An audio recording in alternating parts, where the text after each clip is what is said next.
All right. So some of you are asking for a little video help for question number 2, 3, 4, and 8. I already made videos for question number 6 and 7. For number 2, I actually dug out an old video I made in the past. So I'm gonna share with you the link for number 2, and so I'm gonna focus on number 3, number 4, and number 8 for equity valuation homework.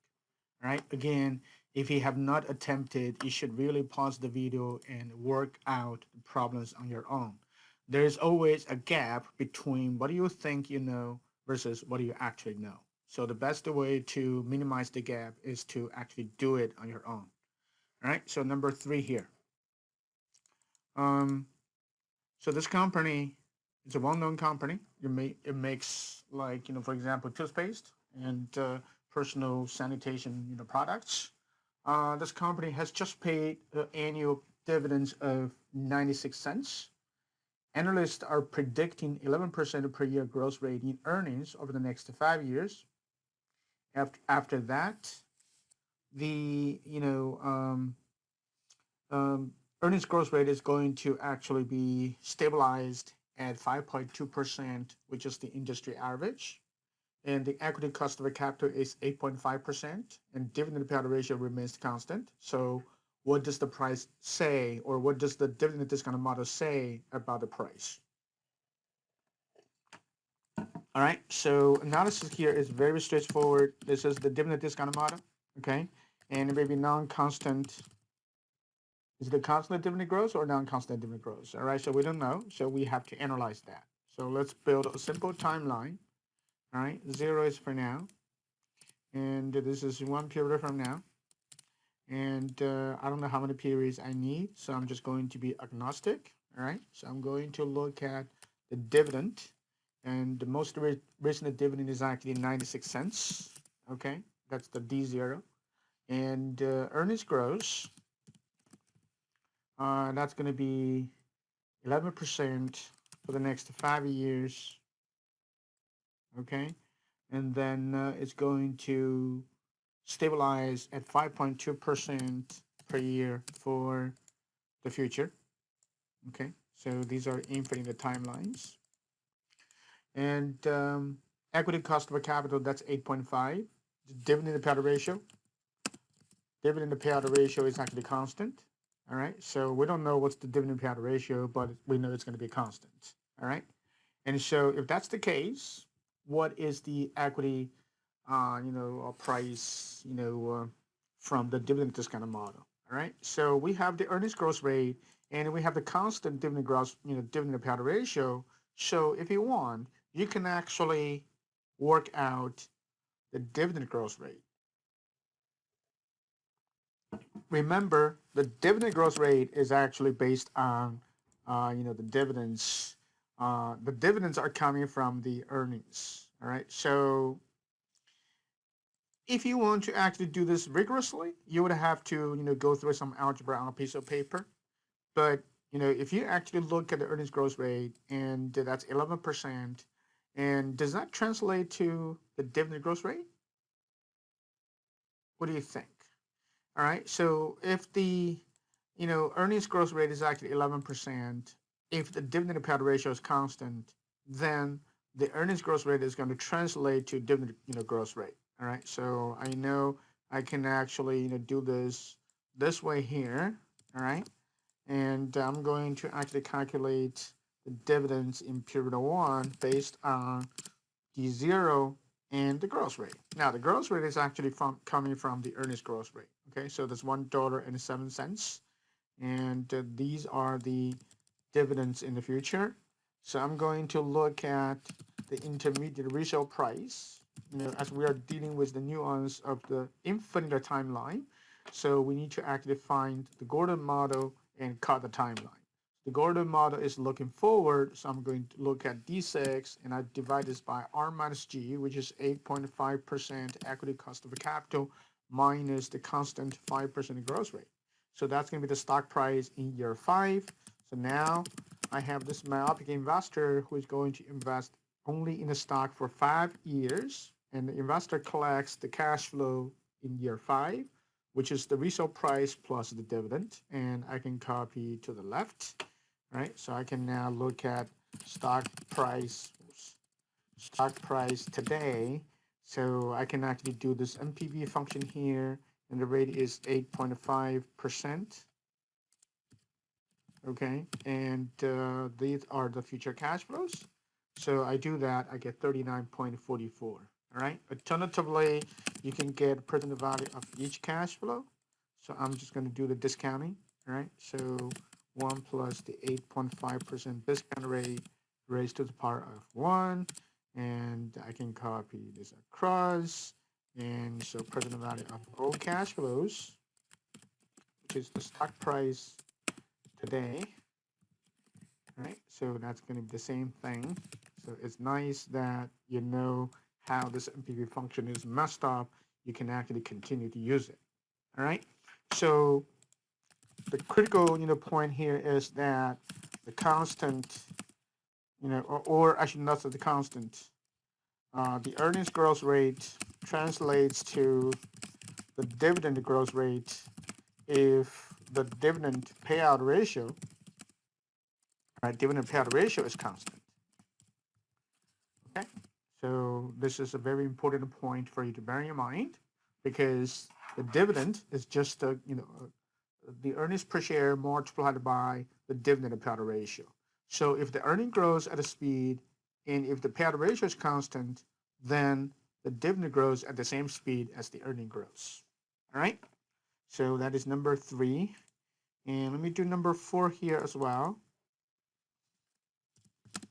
All right, so this is another well-known company. It produces like shavers, all this stuff. All right, so this company will actually pay an annual dividend of 65 cents 1 year from now. All right, analysts expect this dividend to grow at 12% thereafter until the 5th year, and after then, the growth rate is going to actually level off, which means stabilize at 2% per year. All right, so what's the price if the equity cost of a capital is 8%? Right, so the analysis here is, this is a non-constant dividend discount model. Okay, so I'm going to build a very simple timeline, and this is period 1, and I don't know how many periods. Okay, so I'm going to have 9 periods momentarily, and let me translate the question here. The dividend, all right, is going to be 65 cents 1 year from now. So that's D1. And, by the way, this is coming from the year end. Okay.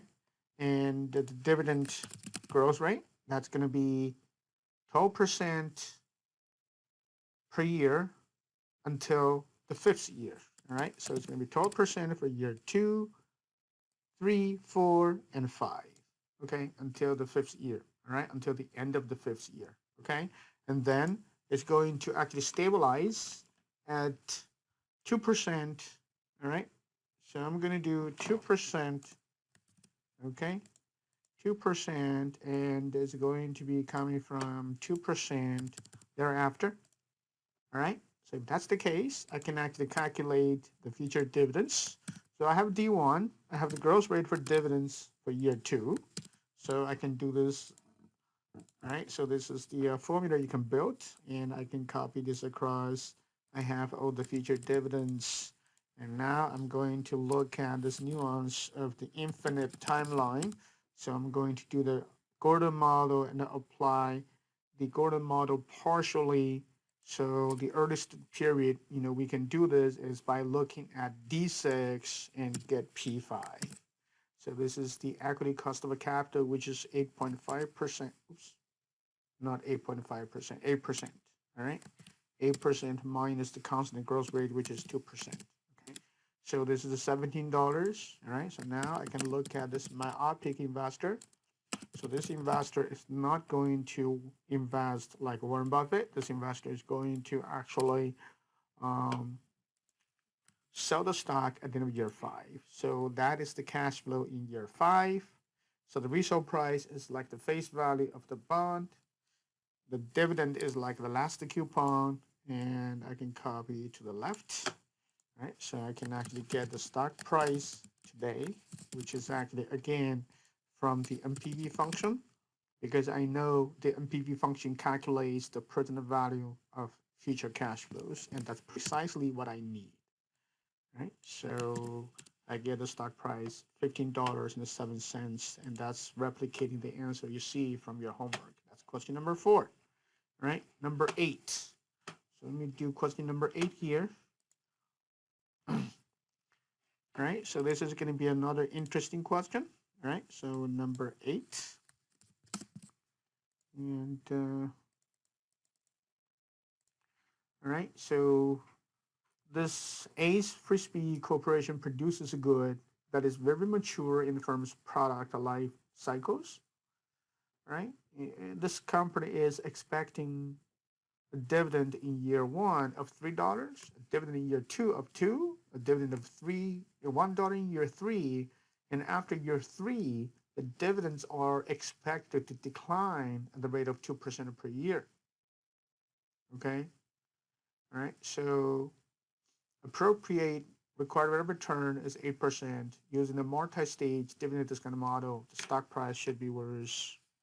Right, so the analysis here is, again, non-constant dividend discount model, non-constant dividend growth model. All right, so let me build the timeline, and let me look at how many periods do we have. Again, that is in the air. So let's just look at dividend. In year 1, that's going to be $3. In year 2, that's going to be $2. In year 3, that's going to be $1. And then you have the dividend growth rate. All right, the growth rate is going to decline, or is going to reduce at 2%. So the growth rate is going to be negative 2%. Okay, so this is the negative 2% of forever. All right, so let's now look at the dividend in year 4. So that's going to be D3 multiplied by the growth rate in year 4. So yes, the dividends are declining. Okay, and so I now look at this growth rate. It stabilizes at 2% negative starting from year 4. So I'm going to look at the Gordon model starting from year 4 dividend. Right? Some of you might be bothered. Hey, your dividend discount, your dividend growth rate is negative. Does that bother us? Well, it doesn't really bother us. So this is more like a little illustration of the valuation methodology. In the real world, if the dividend is actually declining 2%, you may actually have a lot of problems. Shareholders might be upset, and valuation-wise, 2% decline forever. That means in the remote future, the dividends really don't matter. All right, because it's going to decrease, and it's going to decrease eventually to 0.